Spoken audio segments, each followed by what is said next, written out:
Assalamualaikum warahmatullahi wabarakatuh. Waalaikumsalam. Waalaikumsalam warahmatullahi wabarakatuh. Alhamdulillah, alhamdulillah. Salatu wassalamu ala rasulillah. Tadi nasta'inu ala mudin wadin.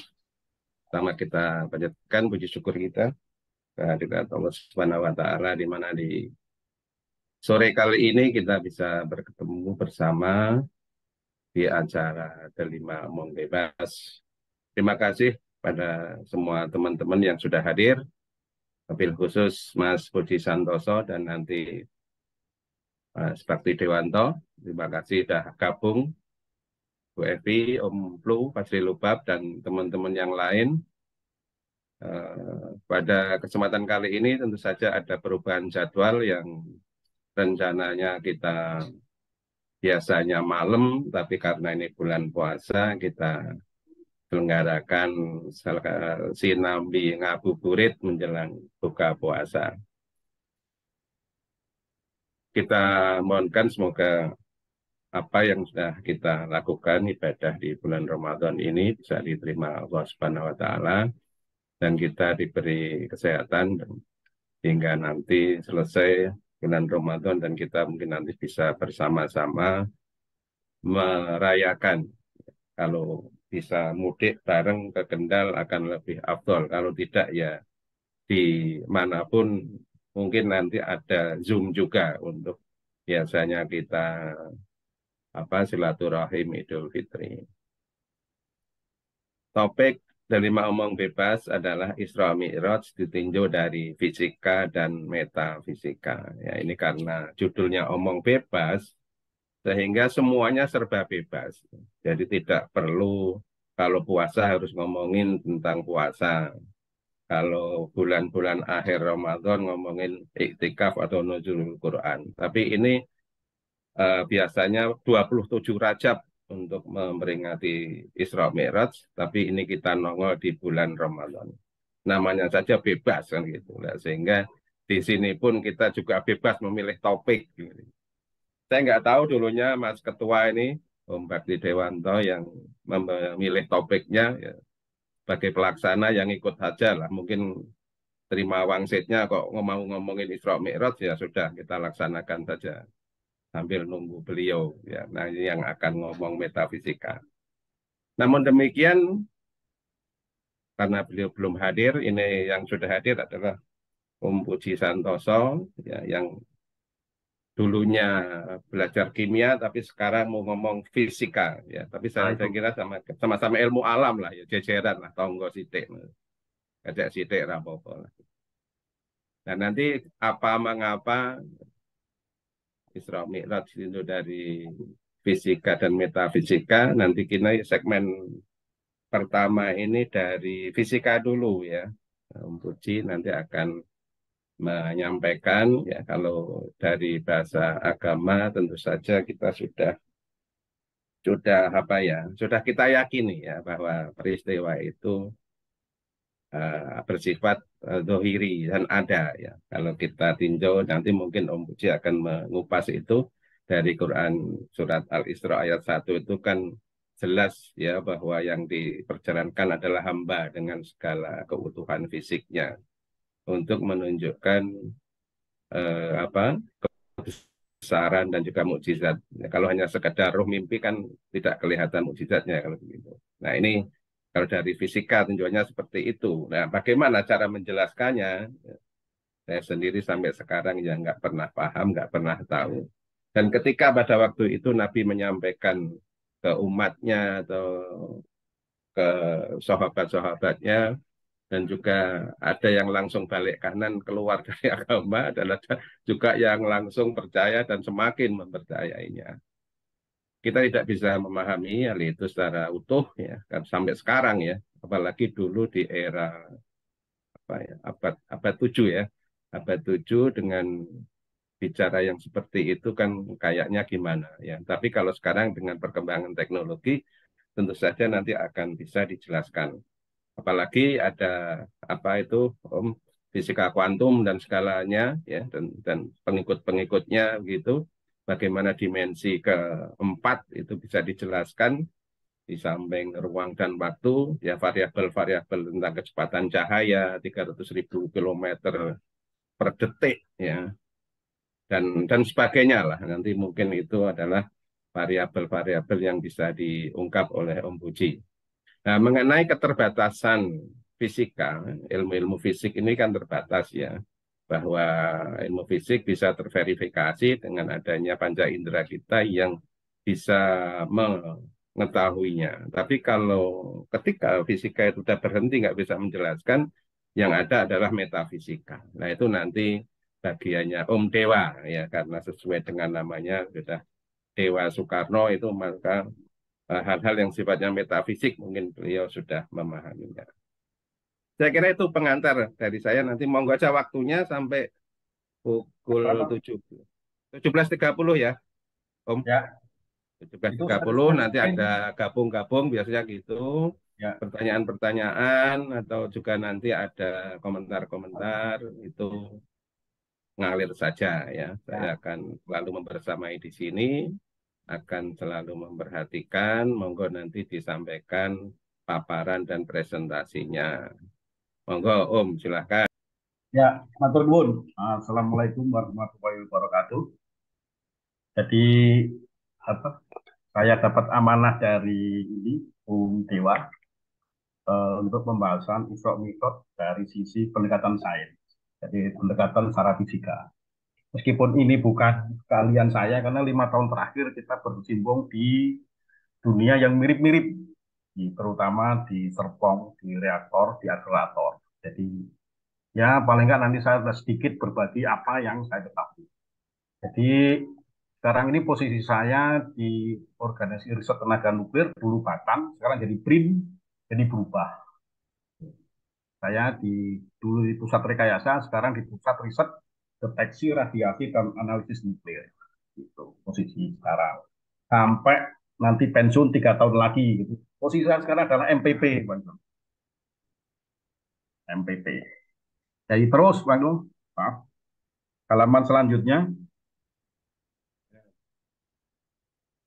Nah, legal aspek tadi sudah dijelaskan oleh Pak Zainuri, Bang Dul, bahwa ada di Quran Surat Al-Isra bahwa ayat 1 sudah dijelaskan telah memperjalankan hambanya pada malam hari dari Masjidil Haram ke Masjidil Aqsa atau kita sebut min Isra. Ini yang nanti kita tinjau dari sisi aspek fisikanya. Nah, kalau nanti yang mana ke Sidratul Muntaha nanti saya hanya bisa sedikit jelaskan sesuai dengan kapasitas yang saya ketahui. Jadi terus Bang Duh, halaman selanjutnya.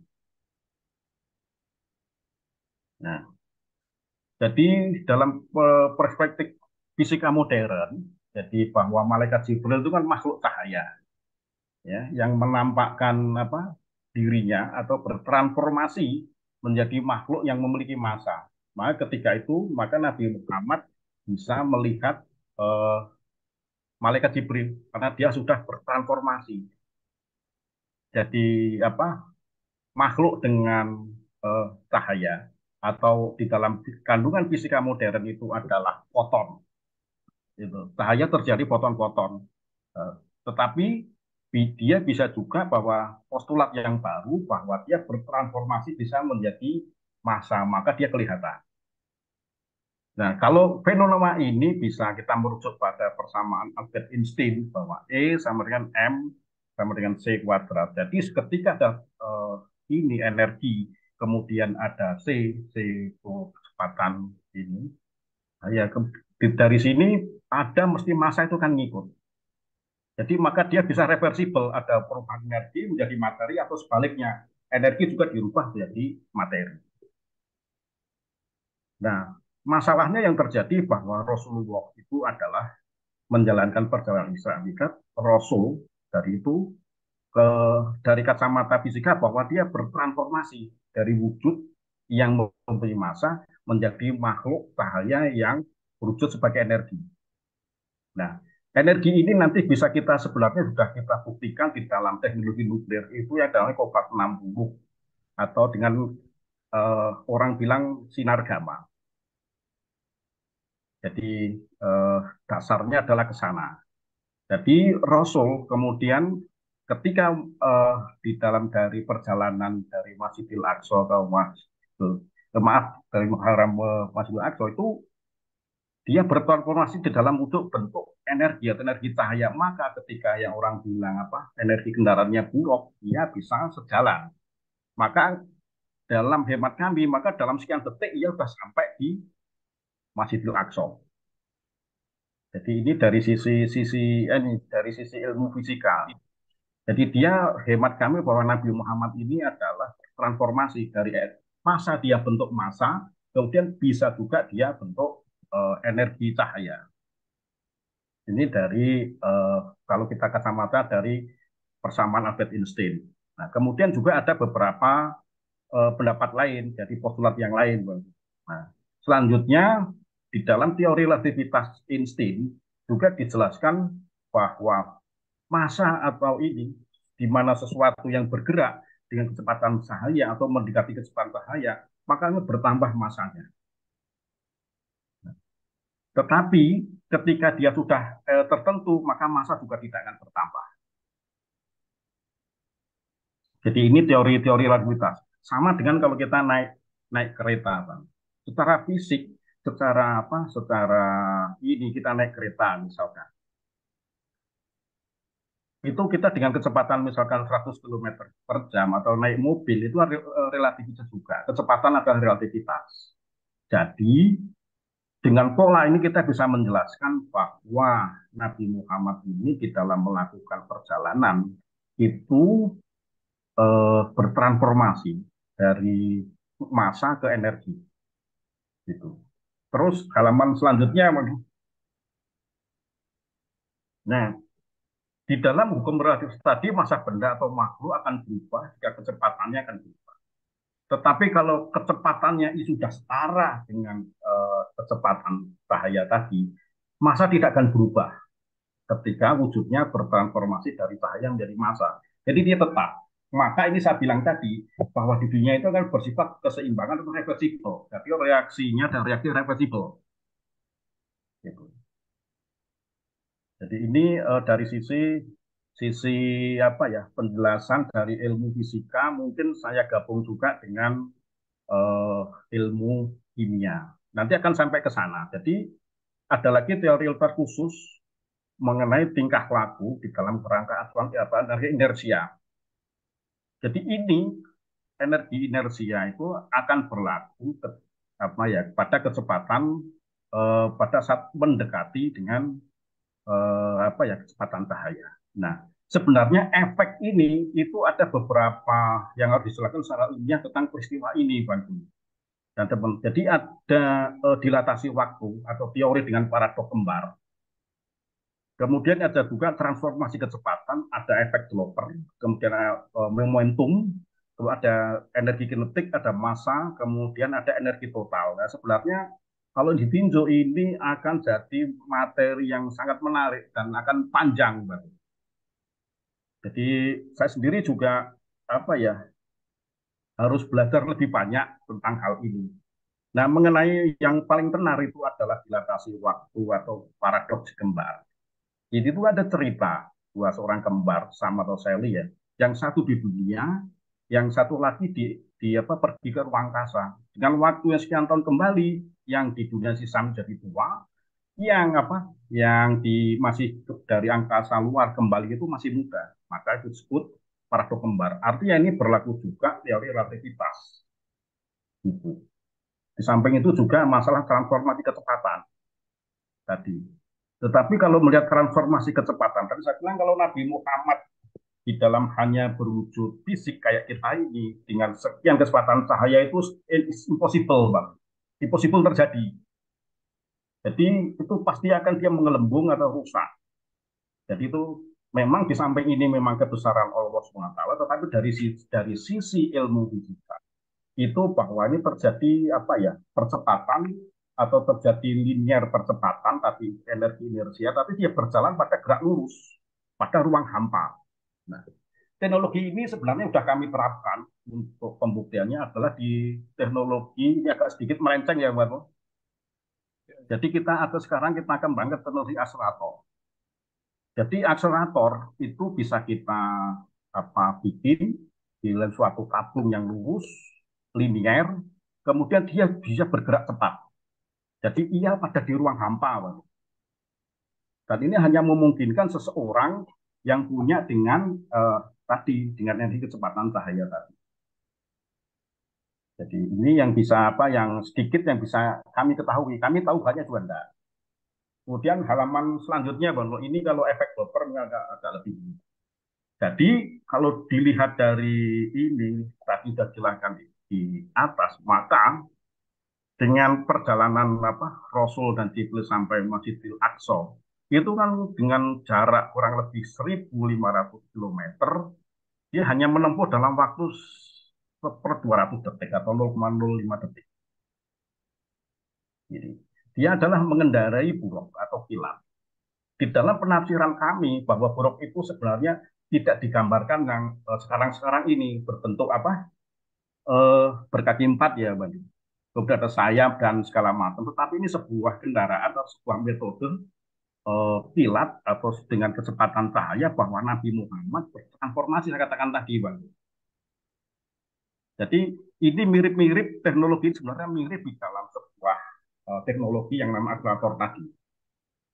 Jadi bukan digambarkan dengan kecepatan uh, seperti kuda berkaki Dan empat, bersayap. kemudian juga ada sayap. Itu penafsiran orang sastra. Uh, tetapi kalau dari ilmuwan kami itu tidak, bahwa dalam hemat kami itu Nabi Muhammad dengan suatu energi yang lebih, nanti saya jelaskan di akhir ada itu, semakin tinggi energinya dia semakin cepat, dan ini bisa dibuktikan teknologi sekarang. Makanya kami agak kurang setuju dengan penggambaran buruk tadi. Sebenarnya ini buruk ini adalah kita sebenarnya diperintahkan untuk mempelajari bagaimana sih buruk, apa sih sebenarnya buruk, betul nggak digambarkan selama ini, kan gitu. Jadi saya terus terang beberapa momen memang saya agak sedikit menentang penggambaran buruk itu. Saya tidak setuju bahwa buruk itu digambarkan sebagai Eh, tadi kuda berkaki empat ada sayap. Itu makanya kami selalu berpikiran orang-orang sains ini impossible gitu loh. Pasti ada semacam kendaraan lain yang berbentuk linier sehingga itu bisa bergerak tepat di dalam ruang hampa. Itu ini ya karena omong bebas ya kita bikin postulat baru kan nggak apa-apa. Bebas saja. Jadi bebas-bebas saja. Jadi saya memang tidak begitu strict ya, tapi itu monggo lah. Itu kan orang boleh berkreasi, orang boleh menerjemahkan ayat-ayat yang di dalam Al-Quran. Itu. Nah, di dalam fisika modern itu tadi, kecepatan cahaya dapat dilakukan sesuatu yang sangat ringan atau bahkan hampir tidak mempunyai massa tadi yang bagus bahwa ada kuantum tadi. Nah, saya bilang dari sini bahwa hanya energi fotonlah yang merupakan kuantum pencuan cahaya tadi yang bisa bergerak tepat. Ini energi foton tadi. Maka saya bilang tadi bahwa Nabi Muhammad tadi dengan energi yang ada energi mungkin energi katakanlah dari sekian ribu mega elektron volt misalkan bisa bergerak sepanjang cahaya. Maka tidak heran untuk jarak yang 1.500 ini bisa cepat. Yang ini tidak terima di akal saat Nabi Muhammad itu itu. Tapi sekarang ini dari sisi sains kita agak sedikit bisa menguak fenomena ini. Tetapi ini nanti tidak tahu ya kalau dari kacamata nanti jika Bung Jiwa punya pendapat lain, kita uh, nggak nggak ke sana arah bicaranya. Tapi mudah-mudahan nanti kita bisa disambung rapatkan ke sana. Nah kalau ini bicara masih uh, pada masih dimensi tiga atau setelah itu, karena dimensi tiga itu kalau di dalam ilmu fisika ada namanya eh, apa ilmu kuadran Lorentz itu yang tiga itu, jadi tiga arah itu. Nah, untuk yang elektron tidak mungkin. Saya bilang tadi bahwa Nabi itu kan masalahnya bukan suatu makhluk cahaya. Jadi sehingga akan terjadi masalah dengan ini tubuhnya. Sehingga perjalanan kecepatan daya dengan naik buruk itu is impossible ketika di dalam satu pola kecepatan itu akan apa ya, tidak mungkin gitu. Makanya di dalam teori fisika tadi dijelaskan bahwa Nabi itu tersusun dari karena berbagai sel sebesar 390 miliar kita ini. Nah ini hampir tidak mungkin, maka ada lagi namanya penjelasan ini bisa dijelaskan dengan adanya reaksi anihilasi. Jadi ini persis apa ya, proses rekonstruksi sebuah materi menjadi reaksi sebuah gelombang. Nah, setiap zat atau antimateri yang apabila direaksikan, keduanya akan menghilang dan berubah menjadi seberkas cahaya atau sinar gamma. Nah, sinar gamma itu ada di teknologi nuklir di situ. Jadi memang sinar gamma kita simulasi, kita bikin bisa dengan proses ini, dengan reaksi anihilasi tadi. Karena setiap benda atau setiap materi zat itu terdapat antimaterinya, sehingga apa? Dia bergerak tidak stabil. Ketika dia tidak stabil itu, dia keluarlah cahaya. Nah, pola ini, teori ini yang bisa kami hubungkan kenapa Nabi Muhammad itu bisa bergerak tepat dengan jarak 1.500 tadi dari Masjidil Haram ke Masjidil Aqsa. Itu yang apa seberkas cahaya atau orang bilang sinar gamma. Itu. Nah, penjelasan lanjutnya ini bisa kita buktikan di dalam laboratorium bahwa jika ada partikel proton dipertemukan dengan antiprotonnya tadi ionisasi atau elektron dengan positronnya atau sebagai anti elektronnya, dia akan berpasangan partikel tersebut, ya saya bilang akan lenyap, maka akan muncul berkas sinar foton atau kita sebut dengan sinar gamma. Ini sinar gamma ini itu kalau kita ukur ya, level paling kecil itu 0,511 mem atau kita sebut mega elektron volt. Ini bisa kita ukur, Bang. Di dalam laboratorium kita bisa ukur. Nah, karena adanya energi ini, sedangkan reaksi analisis proton menghasilkan energi itu malah besar lagi, sekitar 938 mem. Ya. Kondisi sebaliknya juga dapat terjadi atau bisa disebut ini reversible. Jadi reaksi reversible, Bang. Jadi ketika dia misalkan bisa berubah jadi energi foton cahaya, dia juga berubah lagi jadi massa tadi. Nah, ketika itu nanti ini dua berkas foton tadi ya bersatu bertumbukan, ya keluarlah kalanya menjadi dua pasangan partikel yang setara dengan nilai energi gamanya.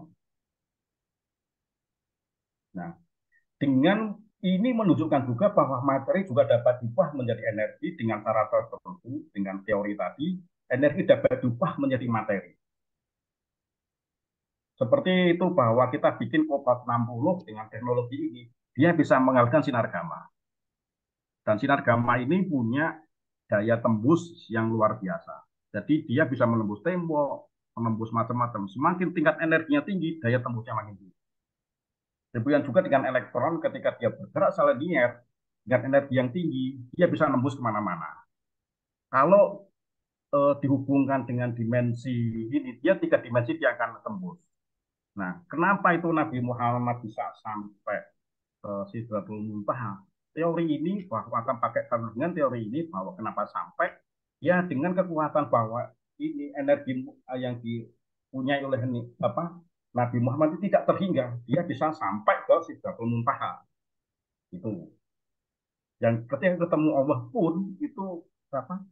Malaikat Jibril tidak bisa menemuinya. Ketika dia bertemu Allah, dimungkinkan juga dia kembali ke masa tubuh dia. Itu yang bisa kami pahami dengan teori ini. Nah, ini sebagai gambaran, eh, gambaran ini mungkin zaman dulu ya, apa spektrum eh, ini spektrum gelombang elektromagnetik. Seperti ini ada AC, ini pemantar, kemudian televisi, kemudian juga ini telepon biasa kita gunakan, kemudian satelit, kemudian ini cahaya, kemudian ini medical X-ray, ini nggak bisa di ini, tapi kita bisa rasakan. Demikian juga yang kita sebut radius source tadi, yang sinar gamma ini. Nah, ini daya tembusnya energi ini dalam kondisi tidak stabil tadi, maka ketika pasti ada antitesesnya atau yang uh, apa opposite-nya, yang dari anihilasi tadi. Nah, sinar gamma ini punya energi, semakin energinya makin besar, daya tembusnya makin besar. Gitu.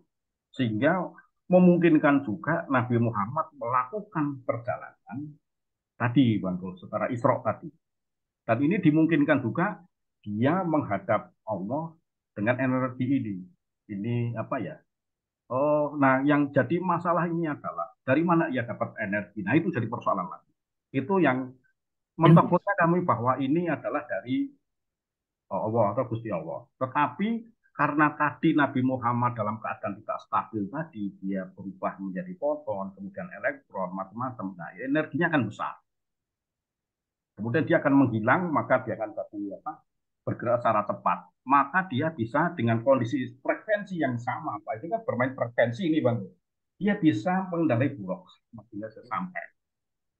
Maka kami agak sedikit menentang bahwa bulog itu gambarnya nggak seperti itu, kan gitu. Nah, apa gambarnya kayak apa? Nah, gambar itu yang kami belum bisa menjelaskan. Oh, Jadi ini perlu anu lagi ya Pak.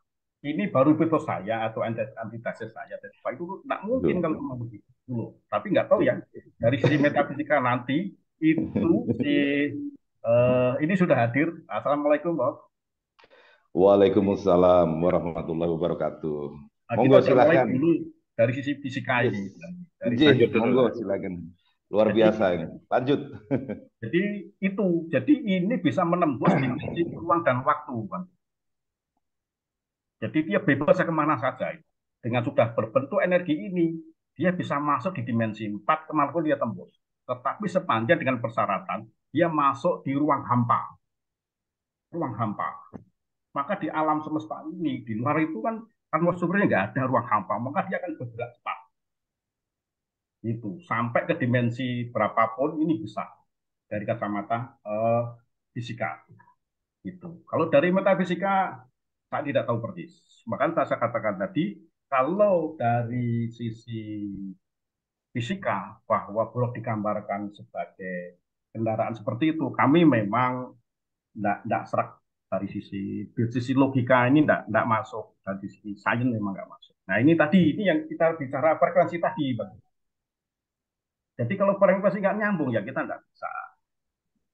Seperti metafisika bermain frekuensi, kalau nggak nyambung kita nggak akan nyambung. Seperti gamma ray, dia ada posisi di sini. Nah, Nabi Muhammad kemungkinan angkanya tidak di sini, Bang. Dia akan besar ini berkaitan dengan energi. Semakin besar energinya, daya tembusnya semakin besar. Atau orang bilang throughput-nya juga makin besar. Throughput itu kapasitas. Berkaitan dengan energi. Sebagai contoh, saya ingin menembus aerator untuk isolasi dengan tembok 1 meter. Atau mungkin 1 senti lah, atau benda apapun, itu kita butuh sebagai gambaran energinya adalah satu MeV, 1 mega electron volt itu menembus 1 senti hubungannya. Nah, yang jadi pertanyaan berapa nih energi yang dipunyai oleh Nabi Muhammad dalam bentuk foton tadi, pasti akan sangat besar. Makanya saya agak sedikit apa ya yang saya ketahui, maka di dalam saya jelaskan sepanjang tadi perjalanan Isra itu pasti itu Nabi Muhammad bertransformasi tapi dengan energi yang ini seberapa besar. Nah itu yang tidak diukur, tapi ini bisa diukur di laboratorium. Kami bisa ukur energinya. Yang jelas kalau kita mau menembus dimensi lain selanjutnya sana, itu harus masuk di ruang kami.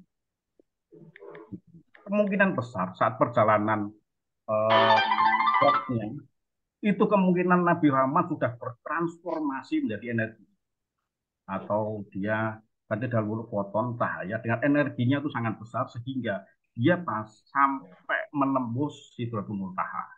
Kita tidak tahu ini apa uh, selanjutnya apa teori yang selanjutnya ini, tapi itu yang jelas apa ya, yang bisa kami jelaskan. Jadi intinya bahwa Nabi Muhammad berkali-kali secara reversibel tadi dengan reaksi anihilasi.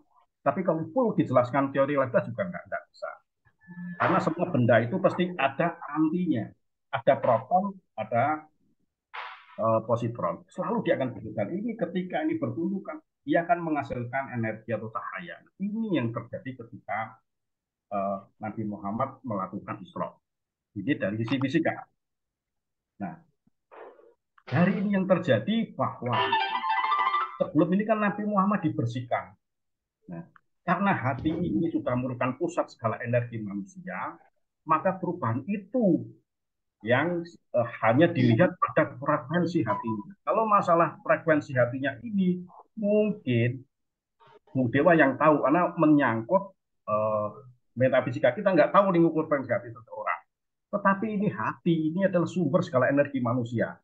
Maka yang terjadi tadi, maka tidak sangat memungkinkan Nabi Muhammad melakukan Isra Mi'raj dengan pola seperti itu. Itu yang bisa kami jelaskan, Kang Jul. Tapi kalau detailnya mungkin inilah, kalau teori yang persamaan inilah, puyeng lah, Pak. Jadi kalau lihat persamaannya itu memang dibuktikan itu ada persamaan transfer lapas, analisis apa macam-macam itu ada. Persamaan 3 dimensi, 4 dimensi itu memang bisa dihitung, program bisa dihitung. Maka keluarlah energi tadi. Dari energi tadi berkaitan dengan daya tembus, ruang dan waktu, dia bebas kemana saja sepanjang dia hampa. Nah, ini sekarang kita manfaatkan di teknologi akselerator. Dia bisa nembus, bisa mensterilisasi benda-benda yang kotor kita bisa. Energinya tadi. Jadi sekarang ini lagi kita manfaatkan untuk teknologi akselerator untuk sterilisasi pangan. Jadi itu bisa diukur, energi bisa diukur, dan bisa kita buktikan. Tetapi kita rasakan tidak bisa, tapi bisa diukur. Maka keluarlah energinya tadi.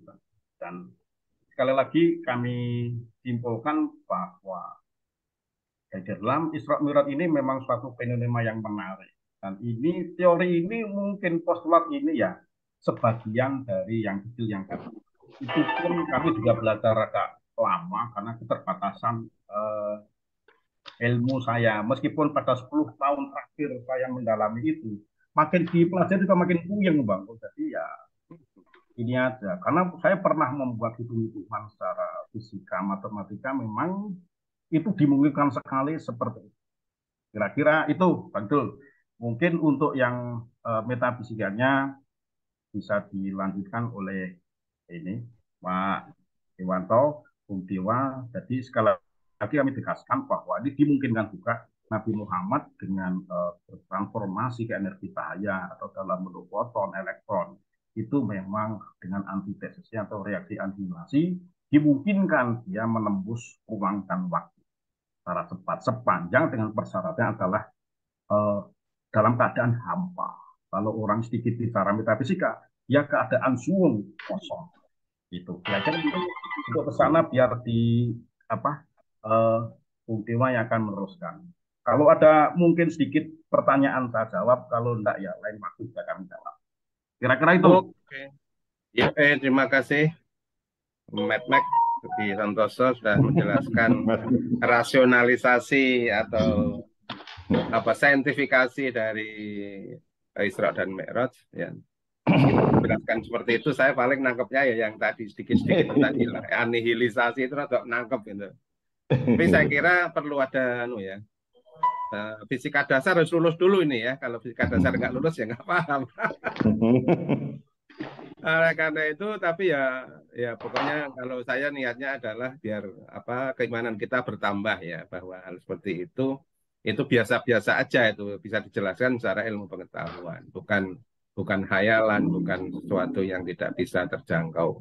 Nah, ketika fisika sudah mentok sampai di situ, tentu saja lanjutnya adalah metafisika ya, arana dari sains ke filsafat. Nah, monggo Om Dewa ini bisa memberikan suplemen kira-kira gitulah, yang kita juga nambah keimanan ya. Endingnya kan nambah keimanan kan gitu ya. Monggo Om Dewa silakan. Baik, terima kasih. A'udzubillahi minasyaitonirrajim. Bismillahirrahmanirrahim. Assalamualaikum warahmatullahi wabarakatuh. Waalaikumsalam warahmatullahi Warahmatullahi wabarakatuh. Ya. Pertama-tama tentu kita mengucapkan puji syukur kehadirat Allah Subhanahu wa taala. Karena di hari baik, bulan baik ya, di bulan Ramadan kita bisa bertemu lagi dalam acara Delima Omong Bebas jilid berapa nih? Jilid 11.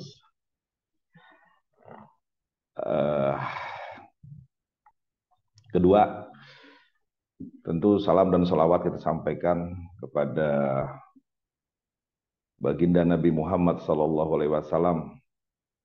Sallallahu alaihi Allahumma sholli wa sallim ala sayyidina Muhammad, yang mana perjalanan beliau dalam Isra Mi'raj kita jadikan topik pembicaraan pada sore hari ini.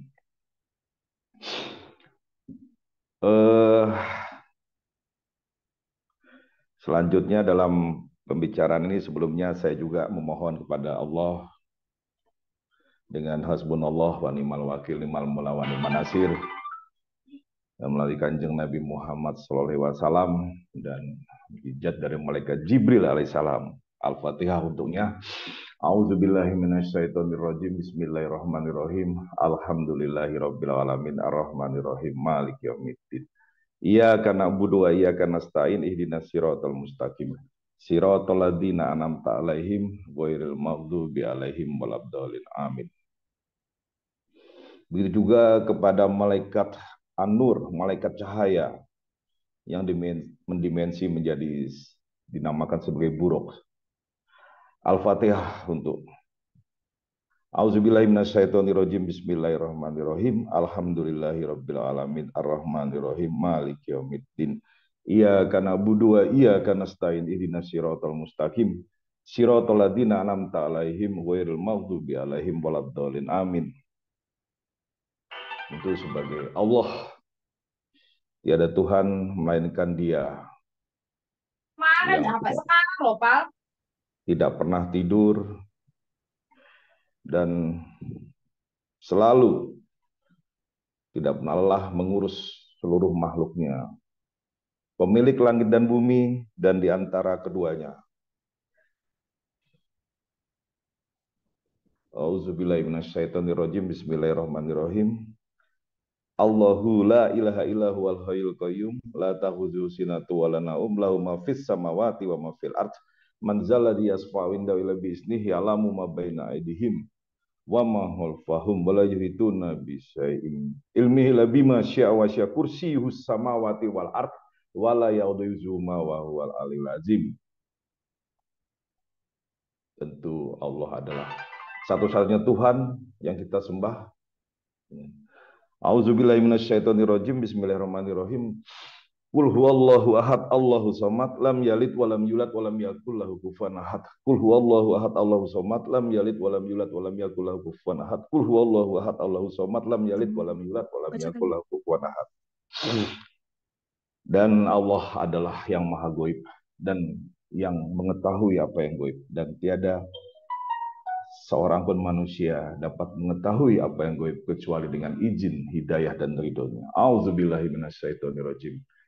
Bismillahirrahmanirrahim. Alif lam mim. Zalikal kitabul la raiba fihi hudalil muttaqin. Alladzina yu'minuna bil ghaibi wa yuqimunas sholata wa mimma razaqnahum yunfikun. Walladzina yu'minuna bima unzila ilaika wa ma unzila min qablika wa bil akhirati hum yuqinun. Ulaika ala huda mir rabbihim wa ulaika humul muflihun.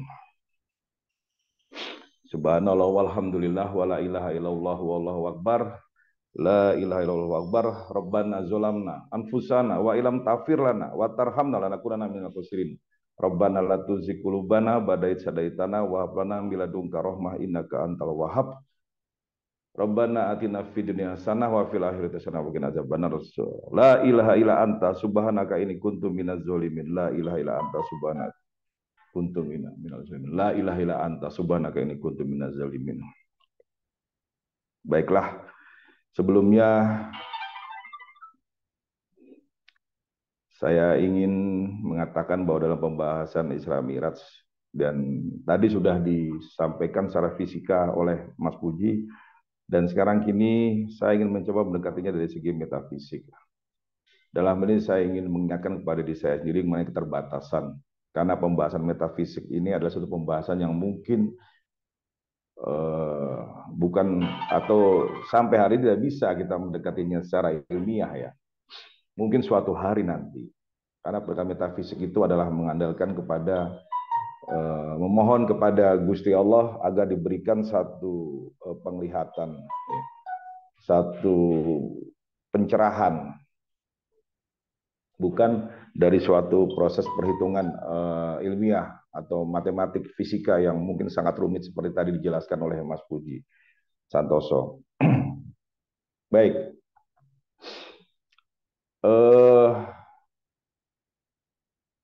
Isra Mi'raj itu adalah suatu kejadian, ya, mujizat yang dialami oleh Nabi yang terakhir, Nabi Muhammad Sallallahu Alaihi Wasallam.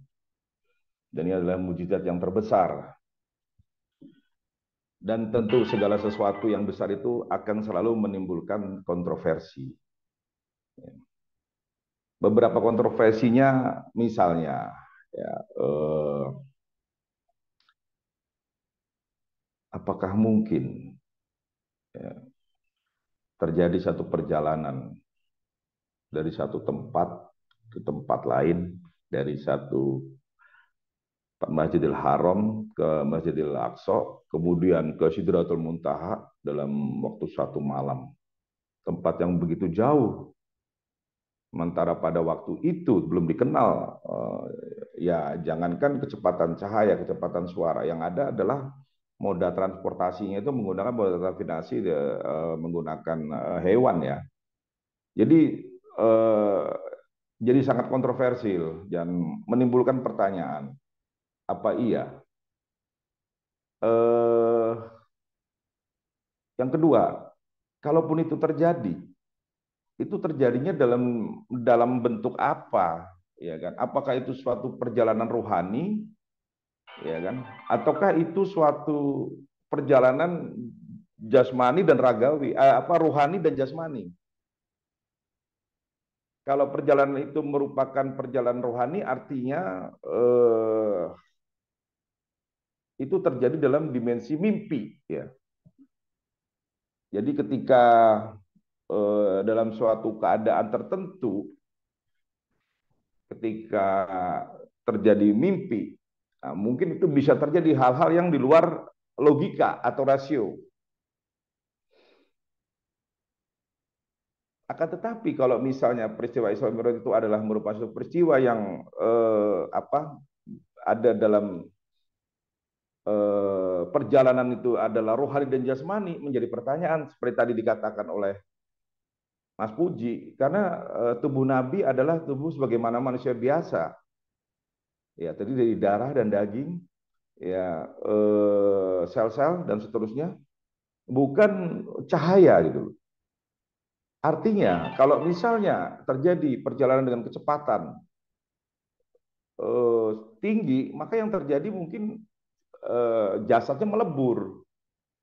Dan tentu itu tidak mungkin karena Nabi setelah menyelesaikan perjalanan Isra Mi'raj, Nabi kembali dalam keadaan sehat walafiat gitu loh, dan kemudian menceritakan kepada sahabatnya dan juga kepada penduduk tentang perjalanannya itu. Nah, di sini terjadi banyak perbedaan pendapat, bahkan sampai hari ini. Salah satunya adalah penyebabnya adalah tentang mukjizat. Kalau kita lihat misalnya mukjizat para nabi-nabi sebelumnya, seperti misalnya mukjizat Nabi Musa alaihi salam, yaitu mukjizatnya itu misalnya yang sangat spektakuler ya, sangat monumental adalah membelah laut, ya, Laut Merah dibelah tuh. kemudian dengan tongkatnya, kemudian dengan izin Allah, Allah memerintahkan Musa untuk mengetukkan tongkatnya ke Laut Merah itu, kemudian laut itu membelah sehingga umatnya Nabi Musa ya kan bisa melewati lautan itu, begitu juga Nabi Musa. Dan kemudian ketika Firaun mau beserta tentaranya mau mengejar, laut yang tadinya membelah itu kemudian menyatu kembali sehingga mereka semua tenggelam. Mujizat ini dilihat dan disaksikan oleh banyak orang, ya, oleh umat Nabi Musa. Artinya ketika diceritakan kembali banyak riwayat hakikat, banyak riwayat yang banyak orang bercerita, melihat langsung, menjadi saksi dari peristiwa mukjizat tersebut, yang mungkin sampai hari ini belum bisa ya, belum ada seperti itu, lautan bisa dibelah. Lagi misalnya mukjizat dari Nabi Sulaiman, ya Nabi Sulaiman bisa memerintahkan kepada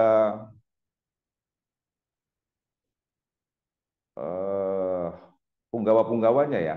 Ya waktu itu siapa ya beliau sampaikan siapa yang bisa memindahkan singgasana Ratu Balkis. Ya. Bisa Jadi waktu bisa itu bicara sama hewan, Mas Bakti. ya, bisa bicara pada sama hewan itu burung hutut. Jadi burung hutut ini waktu itu istilahnya kayak apel pasukan ya, dicek nggak ada gitu loh. Kemana hutut nih? Kalau nggak ada alasan, saya hukum gitu kan, kata Nabi Sulaiman. Nah ternyata Hud ini waktu itu seperti intel gitu loh, seperti intel dia lagi keliling. Nah di situ dia melihat ada satu kerajaan yang dipimpin oleh seorang ratu yang cantik, tetapi dia itu menyembah alam ya, dikatakan di situ. Nah itu diceritakan oleh burung hutut itu kepada Nabi Sulaiman. Nah kemudian Nabi Sulaiman memerintahkan kepada siapa yang bisa. Nah mengajukan dirinya adalah jin ifrit. Jin ifrit mengatakan bahwa sebelum Nabi Sulaiman berdiri dari duduknya, singgasana itu sudah ada di depan Nabi Sulaiman. Tapi setelah itu ada lagi satu orang ulama namanya Arif Barkhia. Arif Barkhia ini mengatakan bahwa saya sanggup sebelum paduka Baginda Sulaiman mengedipkan mata, itu singgasana itu akan sudah hadir. Dan benar, ternyata singgasana Ratu Balkis itu sebelum mata paduka Baginda Nabi Sulaiman berkedip sudah ada di hadapan Nabi Sulaiman. Artinya apa? Ini adalah satu mujizat ya. Teknologi apa? Memindahkan satu benda, ya. Teleportasi, memindahkan satu benda ke tempat lain dalam hitungan detik. Artinya apa? Kalau ini dikati dari sudut ilmu fisika, itu tadi seperti itu. Benda itu pasti berubah menjadi partikel, ya menjadi partikel, hancur menjadi partikel dengan kecepatan cahaya, kemudian dipindahkan, ya, berubah lagi menjadi bentuk semula. Ini sesuatu hal yang sangat sulit. Bayangkan seandainya sekarang ini kita bisa melakukan revolusi dalam transportasi dengan cara begitu. Kita nih, saya mau ngirim misalnya buku dari sini kepada Om Dul. Cukup bukunya saya masukkan ke dalam oven, misalnya kayak sejenis oven lah. Jenis oven, saya ketik nomornya, dalam 1 detik buku itu udah sampai di tempatnya Om Dul sana. Itu kan sebetulnya suatu revolusi dalam transportasi ya. Atau juga dalam memindahkan manusia. Kita dari sini Jakarta mau ke Jogja, masuk ke sebuah ruangan, kemudian tubuh kita ditembak pakai sinar. Tadi dibilang Mas Budi sinar apa tuh? Sinar gamma atau apa itu? Hancur menjadi partikel, kemudian ditransfer ke sana, berubah menjadi manusia lagi. Artinya itu suatu revolusi dalam transportasi yang waktu itu sudah bisa dilakukan di zaman Nabi Sulaiman ya. Tetapi ya kita tidak mendapati bentuk alat teknologinya, tapi itu memang kemampuan mungkin dalam bentuk spiritual ya. Nah itu ada saksinya gitu loh, sehingga bisa diceritakan kembali. Atau misalnya mujizat dari Nabi Isa alaihissalam yang bisa menyembuhkan orang yang sakit lepra, bahkan menghidupkan orang yang sudah meninggal. Ya. Banyak juga saksinya gitu. Nah sekarang pertanyaannya, pada peristiwa Isra Mi'raj itu saksinya siapa? Ya. pada peristiwa Isra Mi'raj itu yang hadir sebagai saksi itu ya waktu itu ya malaikat ya, malaikat Jibril alaihissalam, kemudian malaikat, saya menyebutnya nih ya, mudah-mudahan tidak salah, tapi kalau salah ya saya mohon ampun kepada Allah. Itu semacam malaikat cahaya gitu, malaikat An-Nur gitu. Jadi malaikat An-Nur ini dia mendimensi ya, mendimensi menjadi sejenis burak. Burak. Saya setuju dengan pendapat Mas Puji bahwa itu bukan seperti apa tadi ya, seperti kuda atau keledai ya kan, tapi ini memang seperti semacam yang membentuk sebagai semacam kayak sebuah apa ya, kalau kita masuk ke dalam pesawat tuh bagaimana sih? Ya kita bisa duduk di situ dengan nyaman ya, kayak semacam itu. Nah, tapi kan kalau sekarang kita katakan saksinya malaikat, bagaimana kita bisa mendapatkan, bisa berkomunikasi dengan malaikat untuk menanyakan ya kepada malaikat Jibril atau malaikat cahaya ini. Sebenarnya yang terjadi itu Nabi Muhammad melakukan perjalanan Isra Mi'raj itu sebetulnya hanya dalam bentuk ruhani saja, kemudian jasmaninya tinggal di tetap tidur ya kan, ataukah jasmani dan rohani ya. Nah kalau jasmani dan rohani, kenapa kok ini kok melewati hukum-hukum fisika gitu loh. Artinya kalau secara hukum fisika mestinya itu tubuhnya bisa apa bisa hancur karena apa dibawa dengan kecepatan yang sedemikian tingginya. Tapi ternyata Nabi Muhammad kembali lagi dengan kondisi selamat. Nah, di sini terjadi perbedaan pendapat ya. Seperti kalau kaum Mu'tazilah itu mengatakan bahwa ya Nabi Muhammad itu sebenarnya ya kan ya dia melakukan perjalanan Isra Mi'raj tapi tidak dengan jasmani. Yang terjadi adalah apa dari alam pikirannya gitu loh. Penjelasannya seperti itu. Karena apa? Beberapa saat, beberapa bulan sebelum Nabi Muhammad mengalami peristiwa Isra Mi'raj, itu Nabi mengalami bulan-bulan tahun-tahun kesedihan, di mana pada saat itu meninggal istri beliau yang sangat beliau kasihi, yaitu Siti Khadijah. Yang kedua adalah juga meninggalnya pamannya yang selalu melindungi beliau, yaitu Abu Thalib.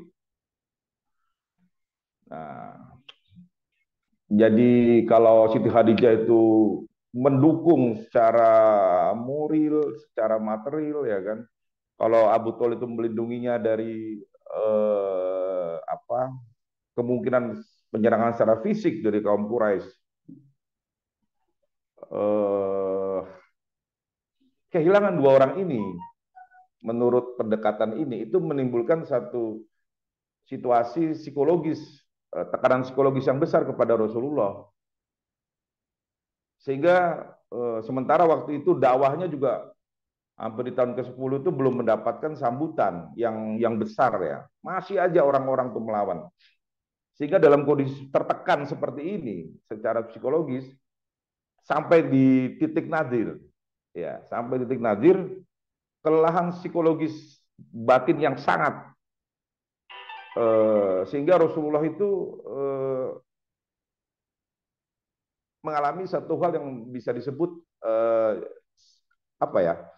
Jadi gini, orang kalau dalam tekanan itu ada dua kemungkinan. Dia mungkin akan fight, dia akan terus keras fight, tapi bisa juga dia akan flight. Dan flight itu dia akan terbang. Jadi kalau yang satu itu dia fight secara jasmani, yang satunya lagi flight.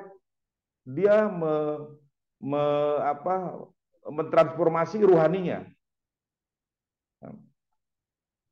Nah, di dalam kondisi yang sangat tertekan ini dan di titik nadir ini, suatu malam, menurut pendekatan ini orang-orang Mu'tazilah, Rasulullah tertidur. Tidur ini tidur yang sangat lelap ya, disebut deep sleep ya. Jadi tidur yang sangat lelap. Kemudian dia mengalami apa yang disebut vivid dream. Jadi suatu mimpi yang seperti nyata. Dan dari mimpi yang nyata ini kemudian terjadilah itu.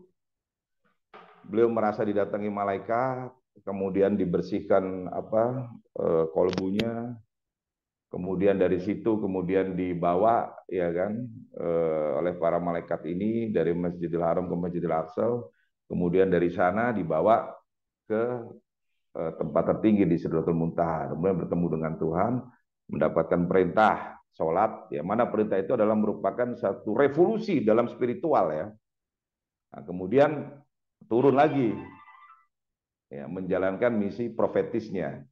Jadi bukan misi kesufian, tapi misi profetik nih, misi kenabian, yaitu misi untuk menyelamatkan umat manusia. Nah, seperti itu yang terjadi. Ya, jadi menurut orang-orang Mu'tazilah, ini adalah suatu perjalanan ruhani. Perjalanan spiritual, perjalanan ruhani yang berdimensi spiritual. Akan tetapi kalau satu pendekatan lain yang mengatakan bahwa tidak, ya, Rasulullah itu melakukan satu perjalanan Isra Mi'raj itu adalah satu perjalanan yang betul-betul beserta dimensi jasmani ruhani gitu. Dan justru disitulah kelebihan beliau dibanding nabi-nabi yang lain. Nah, kita tahu misalnya kayak Nabi Musa pada saat Nabi Musa menyampaikan keinginan kaum Yahudi, ya, bahwa berkata Musa, ya Allah, itu umatku ingin bisa melihat dirimu, katanya. Nah, pada waktu itu di situ ada Gunung Tursina ya, bukit atau gunung. Nah, Allah mengatakan, wahai Musa, kalau bukit di belakangmu itu masih berdiri setelah aku selesai mengucapkan kata-kataku ini, maka engkau maupun umatmu itu bisa melihat aku. Begitu Allah selesai, maka bukit gunung itu runtuh, ya kan, runtuh dan hancur, menjadi debu, bukan lagi berkeping-keping, jadi menjadi debu. Ini adalah satu kejadian di mana diperlihatkan bahwa bahkan seorang Musa pun itu tidak akan mampu. Ya, pada kejadian itu ketika Bukit Tursina itu menjadi debu, Musa langsung pingsan. Dan begitu dia bangun, dia menjadi kelihatan lebih tua. Ya kan? Jadi kira-kira begitulah gambarannya bagaimana ketika ada orang atau bahkan Nabi pun ketika bertemu dengan Tuhan, dengan Allah, sekelas Musa pun nggak sanggup gitu loh. Nah ini kok ada Nabi akhir zaman, ya, mengaku-ngaku melakukan perjalanan jasmani rohani, ya, dari satu tempat Masjidil Haram ke Masjidil Aqsa, kemudian bertemu bersama malaikat, bertemu dengan Tuhan, kok fisiknya baik-baik aja. Ini kan menjadi pertanyaan, karena di sini kan banyak kaum Yahudi juga, pendeta-pendeta Yahudi, pendeta-pendeta Nasrani. Mereka kan melakukan mendengar gitu dan melakukan analisa. Ah, ini nggak mungkin, ini pasti bohong, ini bohong punya, ini pasti sihir, ini cerita dusta gitu loh. Karena apa? Mereka pun tahu, bahkan Musa pun, Nabi Musa ya, itu nggak tidak sanggup apa bertemu dengan melakukan perjalanan ke langit kemudian bertemu dengan Allah tuh nggak ada. Nah ini kok Nabi akhir zaman, Nabi Muhammad yang mereka juga masih ragukan, kok bisa, apa benar gitu. Nah di sini pertanyaan-pertanyaan sini terus mengganggu, bahkan sampai hari ini tetap saja orang. Nah dalam konteks ini memang tentu sebagai kita orang yang beriman, kita sebagai pemeluk Islam, tentu kita dalam hal ini bisa menggunakan satu pendekatan keimanan. Ya kan, pendekatan keimanan itu artinya kesadaran iman yang bicara. Ya, dalam kesadaran iman itu ya kita percaya apa yang dikatakan oleh Rasulullah. Kita mengamini, mempercayai sepenuhnya, dan yakin bahwa peristiwa Isra Mi'raj itu adalah mukjizat Rasulullah Muhammad SAW yang diberikan, yang merupakan satu mukjizat yang diberikan langsung oleh Allah, yang memiliki kemampuan maha. Artinya apa? Tidak ada yang tidak mungkin dalam hal ini, ya kan? Yang menurut hukum fisika itu tidak mungkin terjadi, tapi ketika Allah sudah berkun fayakun terjadi, maka terjadilah. Itu kalau kita menggunakan satu pendekatan iman, ya kan, kesadaran iman. Tapi kalau kita menggunakan pendekatan atau kesadaran material, ya kita tidak akan pernah percaya, ya kan. Jangankan untuk sampai melintasi langit, ya kan, melintasi satu lapis langit saja, sebuah pesawat itu harus memiliki lapisan-lapisan di dalam struktur besi bajanya, ya, supaya ketika menembus atmosfer itu tidak terbakar, ya kan. Sekarang bagaimana mungkin seorang manusia, walaupun dia kelas nabi, yang badannya terdiri dari darah dan daging, bisa melewati itu, bahkan sampai ke langit yang ketujuh? Kok bisa? Apa ini cuma bukan sebuah dongeng, ya kan? Atau sebuah karangan, atau sebetulnya hanya mimpi? Terjadi, tapi itu di alam mimpi gitu. Ketika terjadi tidur yang sangat dalam, ya, deep sleep itu tadi, dan ketika terjadi mimpi yang seperti aslinya, itu vivid dream. Tetapi sebetulnya itu hanya merupakan pusatnya adalah di otak, terjadi di dalam alam pikiran, bukan terjadi di alam yang senyatanya. Nah, sekarang timbul pertanyaan, bagaimana kita untuk mendamaikan kedua hal ini? Artinya untuk mencoba memberikan satu penjelasan yang mungkin tadi, yang kalau seperti Mas Puji itu seperti pendekatan ilmiah, ya, dengan menggunakan satu pendekatan fisika, bahwa sebetulnya ini bisa dipahami, walaupun mungkin sampai hari ini ada hal-hal yang belum terpecahkan, khususnya tadi mengenai bagaimana fisik Nabi. Apakah Nabi itu terus pada saat menaiki buruk itu terus berubah jadi cahaya atau bagaimana? Nah, di sini kita kalau melakukan pendekatan metafisik, maka jawabannya itu ada di dalam penciptaan, teori penciptaan.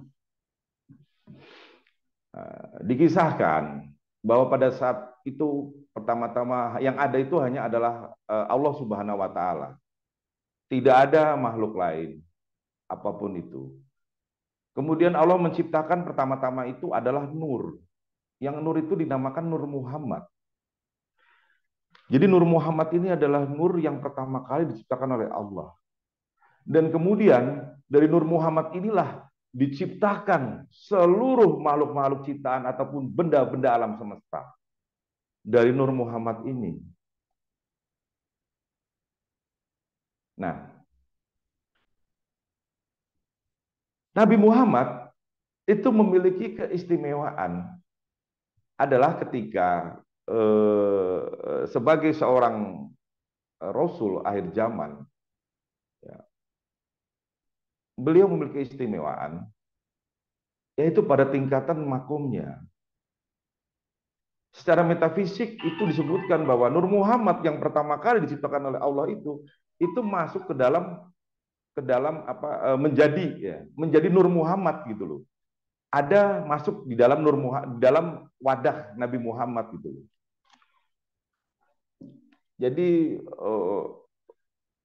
cahaya yang pertama kali diciptakan oleh Allah itu masuk, ya kan, dari mulai Nabi Muhammad di dalam kandungan masuk, sehingga dia menjadi Nur Muhammad ini menjadi kesatuan dengan fisik Nabi Muhammad. Nah, disinilah metafisika memberikan satu penjelasan mengapa, ya, di dalam peristiwa Isra Mi'raj itu terjadi hal-hal yang mungkin terasa seperti aneh. Misalnya, kenapa sih pada saat Nabi kemudian menaiki buraq itu, kemudian melintasi langit dan menuju Sidratul Muntaha, fisiknya tetap aman. Ya. Nah, ini dari segi metafisik ya, suatu pendekatan spiritual itu kita melakukan komunikasi, ya kan. Jadi didapat satu informasi bahwa malaikat cahaya atau buruk ini itu dia mengatakan bahwa betul-betul terjadi Isra Mi'raj ini, ya kan, di mana Nabi Muhammad itu adalah jasmani dan ruhaninya. Jadi bukan berdimensi rohani saja, tapi jasmani rohaninya. Itu satu. Kedua, kenapa Nabi Muhammad itu tubuhnya tetap utuh seperti sedia kala? Itu adalah karena beliau adalah ciptaan Allah yang paling dekat dengan Allah itu sendiri. Di mana di situ di dalam tubuh beliau itu ada Nur Muhammad. Nur Muhammad ini adalah suatu nur cahaya yang dimensi cahayanya, energi cahayanya itu melebihi dari seluruh energi-energi cahaya yang ada di alam dunia. Jadi ketika beliau ada di dalam naik ke malaikat cahaya ini yang mendimensi menjadi buruk, nanti akan ada penjelasan diri tentang malaikat ini ya. Itu yang terjadi, buruk ini juga melindungi beliau dari pengaruh gesekan ya. Pada saat terjadi perpindahan kecepatan tinggi, tapi di samping itu Nur Muhammad yang ada di dalam diri beliau itu memancar gitu loh. Jadi kecepatan cahaya yang dilalui oleh buruk ini itu masih ada di bawah energinya Nur Muhammad, sehingga tubuh Nabi Rasulullah itu betul-betul terlindung, baik dari terlindung karena ada di dalam kendaraan buruk itu satu, kedua jadi memang dari dalam tubuhnya Nur Muhammadnya itu kemudian terus semacam membentuk lapisan melindungi. Itulah yang terjadi. Nah, sehingga ketika beliau melintasi langit, ya kan, menuju dari Masjidil Haram ke Masjidil Aqsa, kemudian bahkan menuju ke langit ketujuh ke Sidratul Muntaha bertemu dengan Gusti Allah, itu dalam kondisi yang aman ya, sebagaimana kita naik pesawat biasa aja gitu loh. Sampai ya dari sini misalnya ke Jogja kemana, tidak terjadi sesuatu yang membahayakan fisik kita gitu loh. Karena apa ya? Karena ya seperti itu gitu. Nah, tetapi dalam konteks ini kecepatan itu berbeda. Kalau kita naik pesawat itu kecepatannya masih kecepatan suara ya kan. Nah, kalau ini kan kecepatannya cahaya. Tetapi karena kecepatan cahaya itu ada di bawah dari ini mungkin Mas Puji lebih tahu nih. Kecepatan cahayanya itu ada di bawah dari energi cahaya yang dimiliki oleh Rasulullah gitu. Sehingga dia tidak mampu untuk kemudian membuat kulit Rasulullah lecet, itu tidak mampu. Nah sekarang tentang malaikat itu sendiri. Ya, sebetulnya malaikat ini, ya kita tahu dia makhluk ciptaan Allah. Dan malaikat juga pernah diperintah oleh Allah bersujud kepada Adam. Tapi sebetulnya wujud fisiknya tuh bagaimana sih malaikat ini? Dikisahkan bahwa malaikat Nabi Muhammad itu melihat malaikat itu dalam bentuk yang asli pada saat wahyu pertama turun. Jadi di situ dilihat malaikat dalam bentuk yang sejatinya. Ya.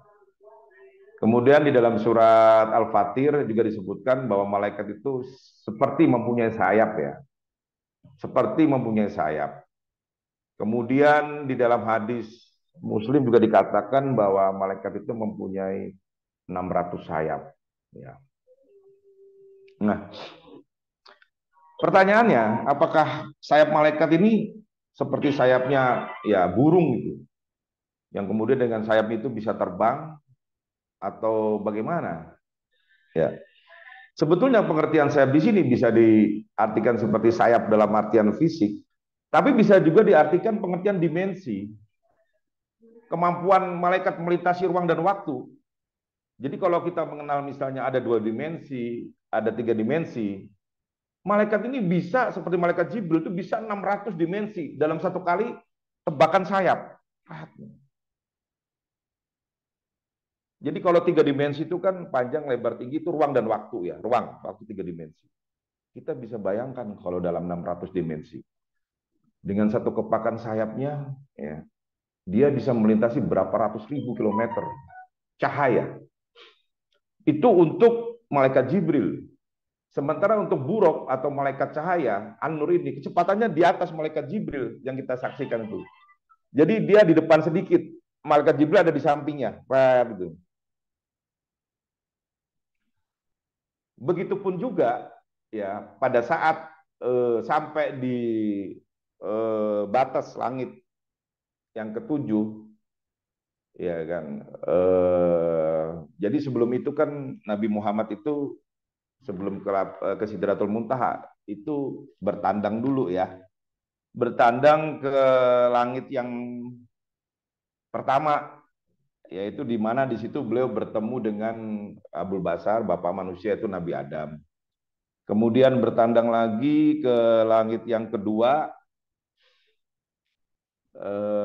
bertemu dengan Nabi Isa alaihissalam dan Nabi Yahya alaihissalam. Kemudian ke langit yang ketiga bertemu dengan Nabi Yusuf alaihissalam.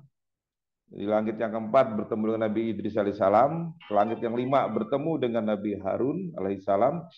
Ke-6 bertemu dengan Nabi Musa alaihissalam. Dan yang ke-7 bertemu dengan bapak manusia yaitu Nabi Ibrahim alaihissalam. Nah setelah itu barulah beliau bertemu di langit.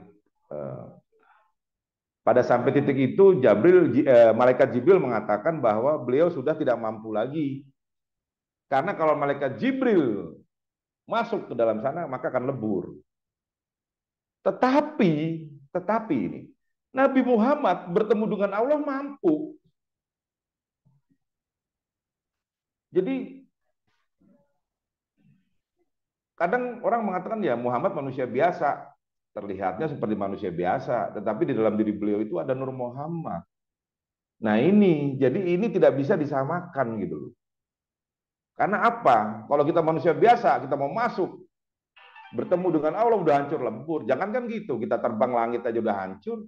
Nah ini Nabi Muhammad melintasi langit, kemudian bertemu dengan Allah di Ufukil A'la, di tempat tertinggi, di Sidratul Muntaha. Bertemu dengan Allah berhadapan. Tidak terjadi sesuatu atas fisik beliau. Nah inilah mukjizat dari beliau yang tertinggi. Oleh sebab itu kita bisa memahami kenapa seluruh alam semesta, ya kan, jin, malaikat, termasuk setan, iblis, dan sebagainya itu tunduk kepada Nabi Muhammad, kepada Rasulullah. Karena ya sejatinya memang beliau itu adalah ya nabinya akhir zaman, tapi di dalamnya itu adalah makhluk yang pertama yang diciptakan oleh Allah.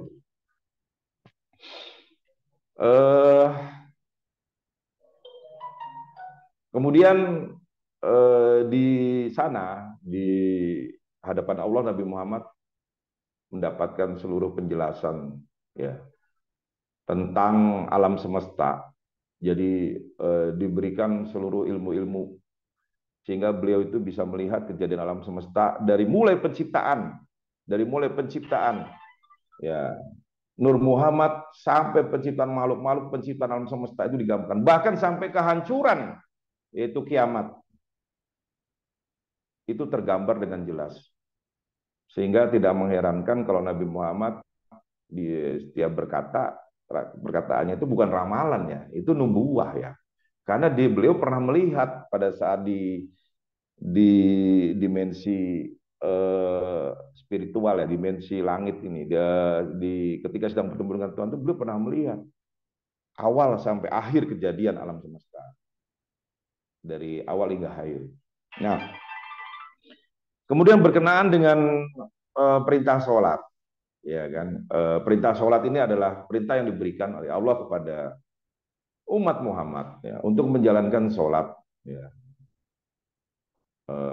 Digambarkan tadinya dari 50 waktu, kemudian mendapatkan keringanan menjadi 5 waktu. Dan kemudian setelah itu Nabi Muhammad turun ya, menjalankan misi profetiknya. Nah, di sini kita bisa melihat ada perbedaan antara misi seorang sufi dengan misi seorang nabi. Berkata seorang sufi, Muhammad telah sampai kepada langit tertinggi, bertemu dengan Sang Pencipta. Kemudian turun lagi ke dunia. Demi Allah, kata sang sufi ini, seandainya aku sudah mencapai seperti Muhammad, sudah bertemu dengan Allah, maka aku tidak akan turun kembali ke dunia. Karena bagi seorang sufi, pencapaian tertinggi itu ya bertemu dengan Allah. Udah nggak ada lagi.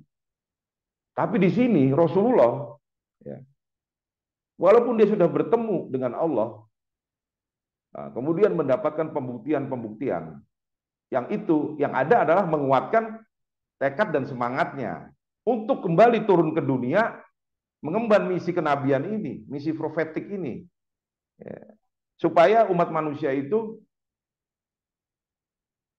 selamat, ya, berada di dalam jalan Allah. Nah, di sini perbedaan antara misi kesufian dengan misi kenabian. Jadi misi kenabian itu mengandung visi profetik, ya, penyelamatan umat manusia. Kalau sufi kadang-kadang ya sudah selamat dirinya sendiri. Ya tidak semua sufi begitu, tapi cenderungnya begitu gitu loh, digambarkan. Kalau nabi itu enggak. Kalau nabi itu dia selalu berdimensi untuk menyelamatkan umat manusia gitu loh. Bahkan melakukan pengorbanan-pengorbanan gitu.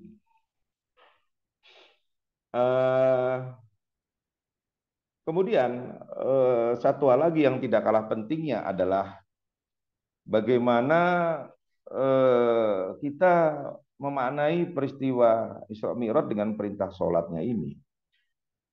Ya, karena dikatakan bahwa Mi'raj itu, sholat itu adalah mi'rajnya kaum mukminin. Ini yang sampai sekarang saya juga belum bisa menjangkau ke sana ya. Ya walaupun kita sudah berusaha, mungkin suatu hari mungkin mudah-mudahan Allah akan memberi daya. Artinya begini, Rasulullah bisa melakukan seperjalanan, ya, Isra Mi'raj ya, naik ke langit, kemudian berjumpa dengan Tuhan, berjumpa dengan Allah, nah kemudian kembali lagi, ya.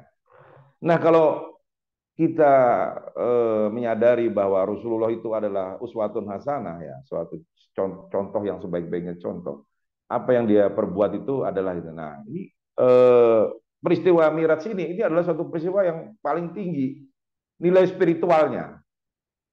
Dan tentunya mestinya kalau dikatakan bahwa sholat adalah mi'raj mukmin, artinya kita manusia juga bisa melakukan mi'raj gitu. Ya. Kita bisa juga melakukan mi'raj. Tentunya mungkin dalam makom yang ya makomnya kita ya, makom kita sebagai manusia biasa, bukan makomnya Nabi.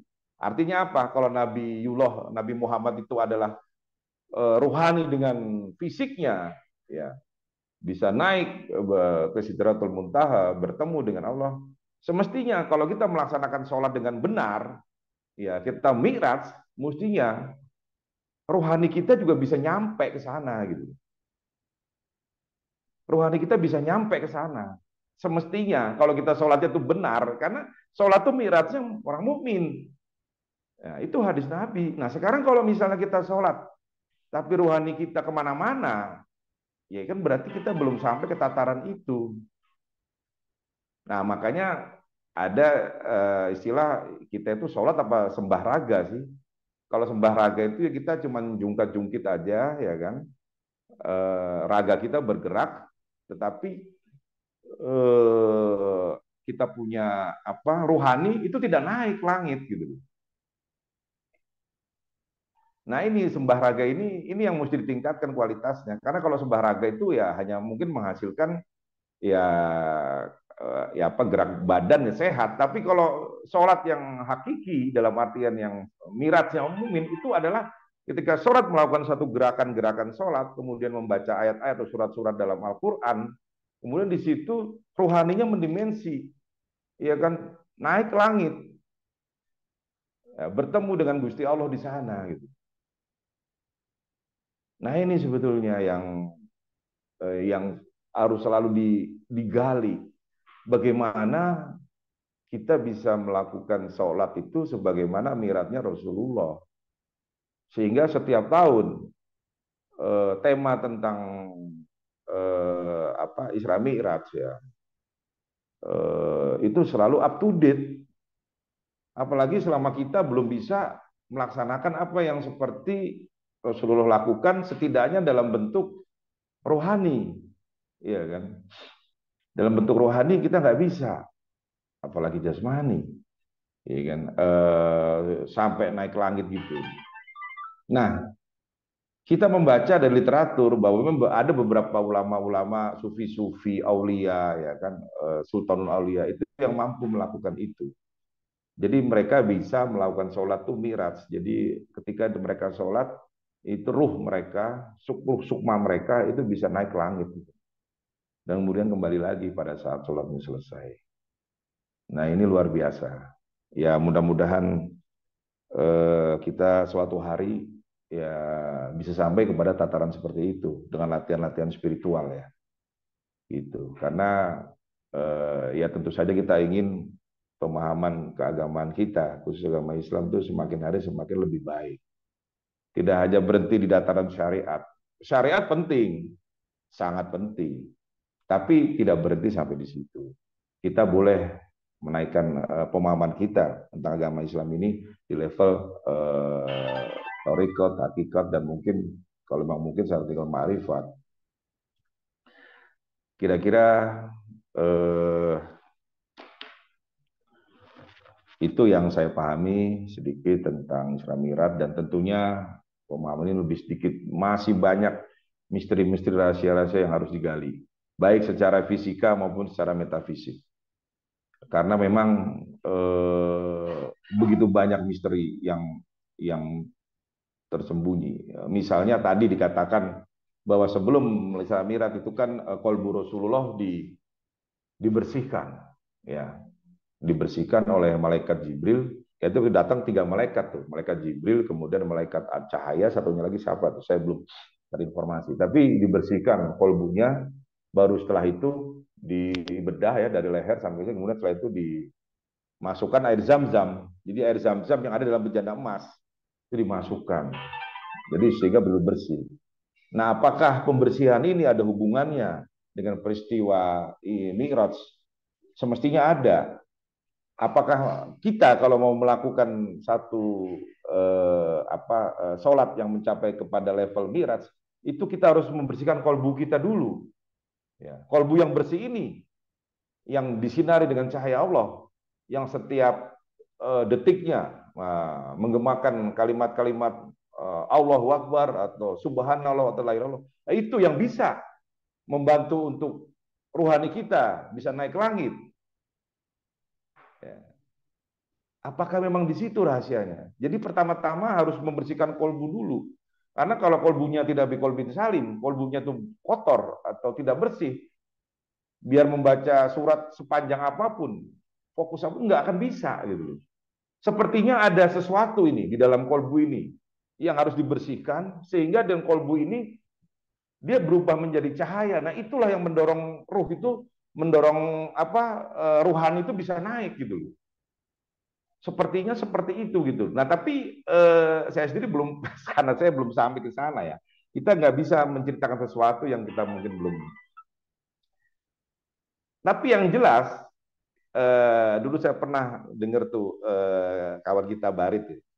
Wah kalau sholat itu kan kita komunikasi kepada Allah. Ya, itu saya setuju. Nah kalau komunikasi kan berarti terjadi dialog interaktif ya. Kalau nggak dialog yang paling tidak terjadi interaksi lah. Misalnya pada saat sholat kita berdoa, niat sholat terletak. Nah, ini kayak semacam frekuensi mencari kayak radio gitu. Tek. Kalau frekuensi nyambung mungkin terasa ada getaran kah, atau ada rasa kayak kesetrum kah, atau apa. Nah, semestinya ada seperti itulah, ya kan? Ada satu tanda bahwa kita udah terkoneksi. Ya. Nah, untuk kita terkoneksi kepada Gusti Allah, itu tadi pertama kita lihat pada cerita Isra Mi'raj itu kolbunya harus bersih. Itu satu. Nah, apakah hanya kolbu saja? Mungkin juga yang lain-lain seperti panca indera kita. ya kan, panca indera kita, tubuh kita. Ini kan terdiri dari mata, ya kan, hidung, kuping, mulut, kemudian tangan. Ya kan. Boleh jadi panca indera fisik kita juga semakin kita membersihkan diri dan melakukan hal-hal yang dilarang oleh Allah, kemungkinan untuk terjadinya revolusi spiritual, yaitu dengan sholat, sholat kita menjadi miraj, ya kan, naik ke langit, itu lebih mungkin terjadi daripada kalau kita kolbu kita tidak bersih atau badan kita juga sering melakukan perbuatan-perbuatan yang dilarang oleh Allah. Nah, kira-kira mungkin itu sedikit ya, saya dengan ini juga memohon ampun kepada Allah apabila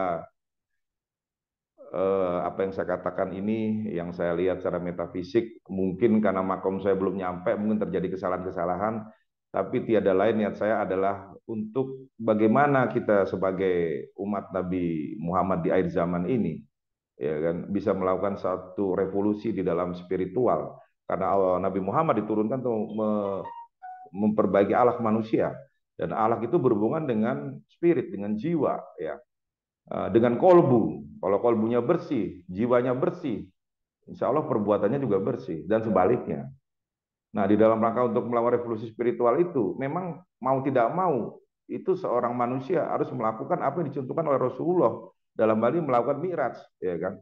Tetapi mi'raj kita mungkin ya makomnya nggak bisa sampai setinggi itu. Tetapi setidaknya kita bisa melakukan satu mi'raj, ya itu melakukan satu loncatan spiritual atau revolusi spiritual mengalami rohani kita yang naik ke langit. Nah, itu antara lain mungkin tadi adalah kolbunya, ya kolbunya bersih. Baru setelah itu perbuatannya bersih, ya, kemudian melakukan satu apa doa, ya kan, mohon kepada, yang itu akan lebih mudah kalau memang dilakukan di bulan Ramadan, ya. Di bulan Ramadan itu mungkin akan lebih bisa gitu loh. Karena bulan ini bulan yang penuh dengan rahmah, penuh yang dengan ampunan, ya kan. Sehingga sesuatu yang sifatnya spiritual, dimensi-dimensi spiritual yang mungkin tidak bisa dilakukan oleh kita, yang karena kita ini adalah makhluk fisik, makhluk materi, menjadi bisa dilakukan. Saya kira mungkin itu sedikit dari saya. Terima kasih, dan mungkin saya minta tanggapan, mungkin ada teman-teman yang memiliki pengalaman-pengalaman spiritual yang bisa menceritakan. Jadi saya juga bisa menggali, ya karena saya ingin bisa. Gimana caranya sih, ya kan? Jangan cuma menjadi kita beragama ya karena dulu orang tua kita Islam, sekarang kita Islam. Ya, cuma sebatas itu jangan. Tapi bagaimana kita meningkatkan kemampuan atau istilahnya itu level beragama kita sebagai seorang muslim. Baik, terima kasih. Ya, saya kembalikan kepada hostnya Pak Dr. Muhammad Zainuri. Monggo. Ya. Oke, terima kasih Om Dewa. Sudah sedemikian luas, mendalam, komprehensif, ya. Baik dari fisika dan metafisika. Kelihatannya ini yang jarang nongol, ada sekarang nongol itu Mas Nur Fatoni ini. Mungkin ini karena waktunya itu kalau tadi kita sepakat tinggal 3 menit dan sampai 5 menit lah kira-kira gitu. Nanti karena Jogja ini sebentar lagi juga udah mau buka. Mas Sama. Nur, silakan ini nambahi boleh, Saya koreksi sedikit boleh, tambahin, orangnya Bang Zul. bebas. Ya, sedikit Nur tanya ke Fatoni. ini, ke Ya, ini nih Bung Dewa. Oh, Mas Ada Budi dulu. sedikit, ya saya sedikit nambahi Mas yang Bujika. tadi teori pensucian hati itu kolbu tadi. Kalau ini sebenarnya bisa disayenkan itu dengan sebuah dianalogikan, hati itu sebagai suatu tabung akselerator. Nah, dia akan tepat, ya, dia akan tepat sampai ke tujuan ketika dia bersih dari debu tidak ada. Maka ketika dikasih sumber elektron, dia akan sangat bergerak sangat cepat. Mungkin ini sedikit bisa membantu ke sana dari sisi penjelasan sainsnya, dari sisi yang saya bilang tadi sebelumnya, saya sudah ditelepon gimana sih dari tinjauan nuklir sebenarnya bisa dijelaskan ke sana. Nah, ini bisa direkonstruksi. Nah, ketika kami lakukan suatu percobaan di dalam laboratorium, kami membuat sebuah tabung akselerator dengan target tertentu. Ketika itu tidak dibersihkan, dia tidak akan sampai. Dia tidak akan sampai. apapun ada debu satupun itu tidak boleh, harus clean Ya. and clear, baru dia sesuaikan target kemana kita akan tembak. Itu suatu contoh kecil saja di dalam ilmu sains. Dan ini sudah kami praktekkan. Ketika dia ada energi dari situ akan timbul suatu energi yang besar dengan pergerakan yang besar. Itu baru linier. Tetapi kalau kemudian konsep itu kita rubah di dalam kita, siapa kita gabung dengan itu siklotron atau dengan bentuk bulat atau bukan bulat ya, itu akan kecepatan tadi, akan tambah energi momentum tadi, pergerakan momentum ditambah lagi inersia, dia akan cepat sehingga energi yang ditimbulkan itu juga besar, maka dia akan bisa menembus apa ya, menembus tembok atau ruang apa dia bisa ditembus. Sampai ini kalau dihitung sampai batas waktu atau batas energi yang tidak terhingga. Kemungkinan besar ini dari sisi sains perjalanan Nabi Muhammad Isra Mi'raj kan ini konsep ini postulat ini yang terakhir ini mulai dipakai. Jadi itu alat ini memang sudah ada di kami, tapi dengan radiasi sinar gamma dia bisa tembus apapun. Dan dia harus clean, harus bersih. Jadi kalau dihubungkan dengan sisi metafisiknya, kalau kita ingin mentujuan sesuatu hal, maka kita harus bersih. Maka dianalogikan bahwa di sisi metafisiknya, kenapa Islam itu perintahnya sholat, karena sholat akan berdampak kepada dimensi semuanya. Kita bisa cek sholat itu benar atau tidak, itu dari ya dari sisi itu. Tapi untuk ini kan dari sisi metafisiknya kan tentu alih paham dari saya lah. Saya memang sedikit banyak tahu, tapi levelnya atau makomnya belum selevel Budiwa. Saya hanya mengetahui saja, tapi itu penjelasan yang sedikit kami tambahkan bahwa kenapa sebelum dilakukan Isra Mi'raj itu Nabi Muhammad itu dilakukan pembersihan. Mungkin teorinya ke sana dari sisi fisika modern. Itu yang Ada bisa paralel kami ya. tambahkan. Ya, paralel. Saling mendukung. Ya. Dulu sampai ini sudah waktunya buka puasa. Kita moga-moga diterima amal ibadah kita semua. Saya yang membawakan, mohon maaf kalau ada kesalahan. Bila itu hidayah, wassalamualaikum warahmatullahi wabarakatuh. Waalaikumsalam warahmatullahi wabarakatuh.